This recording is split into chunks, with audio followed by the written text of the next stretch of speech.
দেখেন আজকে আমরা যে রুমে থাকি, এই রুমে আমরা 5টা-6টা মানুষ থাকি। তা আমরা 6টা মানুষই রোনাল্ডোর ফ্যান। তা আমরা রাতের 3টা দুইতে আমরা ফুটবল ম্যাচ দেখছি, 3টা দুইতে রাতের।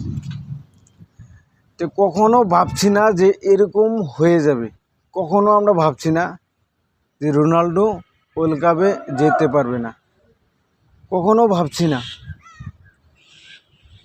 তো বহুত দুঃখের বিষয়। তা আমরা খুবই খুশিতে ফুটবল ম্যাচ দেখছিলাম। তখন রোনাল্ডো যখন একটা গোল খেয়ে গেল, ভাই মনটা আমাদের এত দুঃখ লাগলো, কবার কোনো ভাষা নাই। এত খারাপ লাগছে তিনি কি একটা গোল খেয়ে গেল, এত খারাপ লাগছে। এতে 3টার দিকে আমরা মোবাইল হাতেতে রাখছি। 3টার দিকে পর থেকে না চোখে ঘুম আছে না শান্তি আছে, খালি চিন্তা পর্তুগাল হেরে গেছে, পর্তুগাল হেরে গেছে, চিন্তা খালি এটাই আমরা, আর অন্য কিছু নেই। মানে কোনো ভাষাই নাই, এত খারাপ লাগছে। তা আমি রোনাল্ডোর একটা ভালো একটা ফ্যান, আমি রোনাল্ডোর।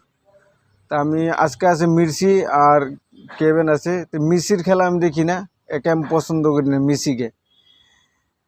তো আমি রোনাল্ডোরে পছন্দ করি, রোনাল্ডোর খেলা দেখছিলাম।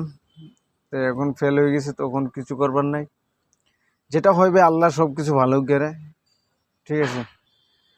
তো আপনারা তো যারা যারা রোনাল্ডোর ফ্যান আছেন তারা আমাকে কমেন্টে জানাই যাবেন কার কীরকম লাগছে।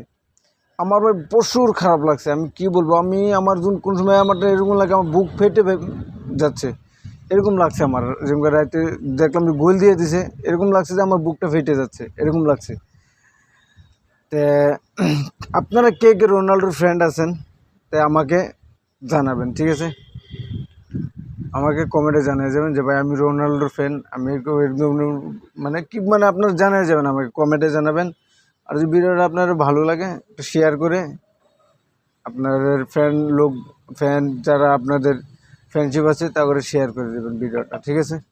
তো ওকে, বাই বাই, আগালে ভিডিও মিলবো।